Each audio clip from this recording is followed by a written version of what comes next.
शैक्षणिक चळवळीमुळे या ज्या सगळ्या महिला इथे दिसतात याही क्रांतीज्योती सावित्रीबाई फुले यांच्या शैक्षणिक चळवळीमुळे आम्ही सगळ्याजणी पुढे आलो. त्या सावित्रीबाई फुलेंना प्रथम मी वंदन करते. तसंच आज आपण आत्ता पाहतोय की हे शिक्षकांना जे नेशन बिल्डर, आता खडके सर अतिशय छान बोलले, उलभगत मॅडम पण खूप छान बोलल्या आणि आपण सगळ्यांचं कार्य स्वतः पाहिलेलं आहे आणि ऐकलेलं पण आहे. पण या सगळ्यांना मला असं सांगावंच वाटतं की तुमची जबाबदारी खूप वाढलेली आहे. जेव्हा आपण एखादा अवॉर्ड घेतो तेव्हा आपल्या कामाची जबाबदारी आणखीन जास्त वाढते, कारण तुम्ही केलेलं काम तर आहेच, पण अजूनही तुमच्याकडून लोकांच्या अपेक्षा प्रचंड वाढतात.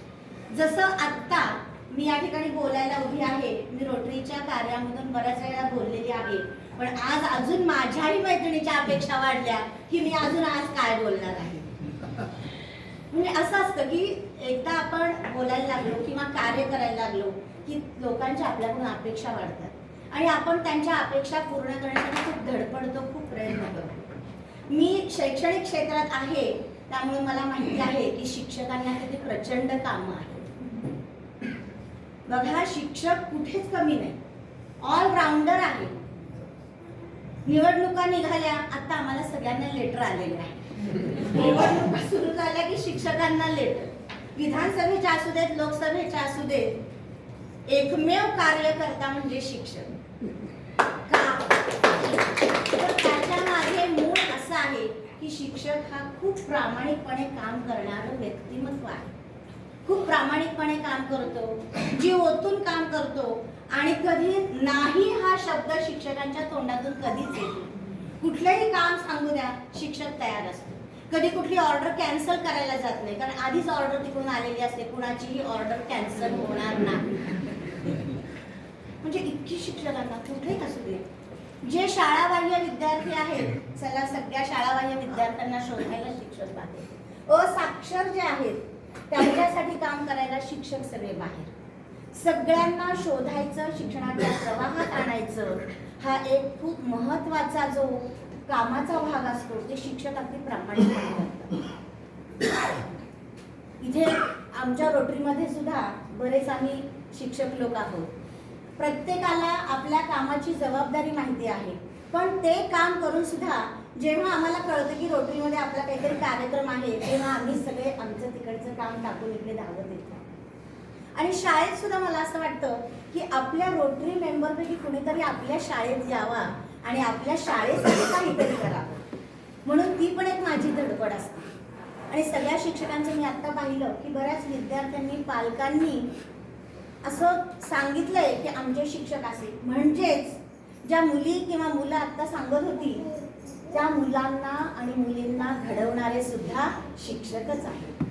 ते जेव्हा बोलतात, सगळ्यांसमोर उभं राहण्याचं धाडस, सगळ्यांना बोलण्याचं धाडस हे शिक्षकांनी त्यांच्यामध्ये निर्माण केलं.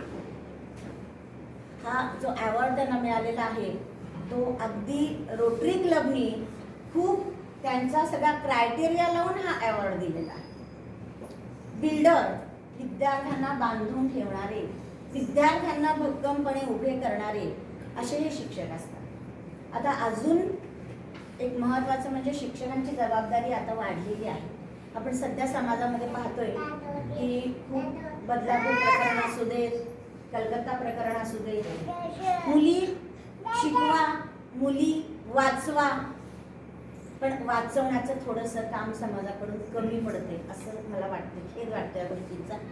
मुलींना आपण शिकवतोय, त्यांना आपण सुदृढ बनवतोय, त्यांना आपण मानसिकदृष्ट्या चांगल्या लेवलला नेऊन पोहोचवतोय, पण समाजामधून असं काही घडतंय की कुठेतरी त्या मुलींना पुढे येता येत नाही. आपण काय करतो, फक्त आपली मुलगी घरी उशिरा आली की तिलाच विचारतो का आज उशिरा आली तू. पण माझं सर्वांना, ज्यांची मुली शाळेत आहेत, कॉलेजमध्ये आहेत, त्या सर्व पालकांना माझं सांगणं आहे की मुलांना पण विचारा, मुलांना पण विचारा, तू इतका वेळ कुठे होतास, तू काय करत होतास, तुझे मित्र कोणते आहेत, तुझ्या मैत्रिणी कोणत्या आहेत. त्याला एक चांगला समाजभिमुख असा व्यक्ती बनवा, हे मला शिक्षकांनाही सांगायचंय आणि पालकांना सुद्धा सांगायचंय. म्हणजे आत्ता ही गरज निर्माण झालेली आहे. आपण कन्या शाळांमध्ये किंवा इतर शाळांमध्ये जाऊन व्याख्यानं देतोय, समुपदेशन करतोय, काउन्सिलिंग करतोय, मग बॉईज हायस्कूलमध्ये का नाही करत? बॉईज हायस्कूलमध्ये का नाही करत? तिथं पण आपल्याला हे काउन्सिलिंग करणं गरजेचं आहे. काही गोष्टी समाजातल्या कानावर येतात त्यावेळेला खूप वाईट वाटतं की अरे हा समाज कुठे चाललेला आहे. आता मी शाळेत पाहतेय, निर्भया पथकाचे लोक आमच्याकडे येतात, विचारतात मॅडम काही प्रॉब्लेम आहेत का, कुणाचे काही प्रॉब्लेम आहेत का? किती प्रॉब्लेम सांगायचे त्यांना, किती प्रॉब्लेम सांगायचे, किती पालकांचे प्रॉब्लेम आहेत. आपण म्हणतो की मुलगी अशी वागते किंवा मुलगा असा वागतो, नाही, त्यांची फॅमिली बॅकग्राऊंड जी असते ती सुद्धा आपल्याला चेक करणं खूप महत्त्वाचं असतं. मुली का बाहेर पडतात? बाहेर कुठेतरी प्रेम शोधायला बघतात, माया शोधायला बघतात, याचा अर्थ त्यांच्या घरातलं वातावरण त्यांना पोषक नाही. मग हे वातावरण आपण पोषक केलं, आपण शिकूया, मुलांना शिकवतोय, आपण अभ्यासाचे धडे देतोय, त्यांना स्कॉलरशिप देतोय, त्यांना समाजामध्ये शिष्यवृत्त्या मिळवून देतोय, पण एक समाजामधला उत्तम नागरिक बनवण्याचं शिक्षकांचं सगळ्यात मोठं सध्याचं कार्य आहे असं मला वाटतं. त्याला एक उत्तम नागरिक बनवा.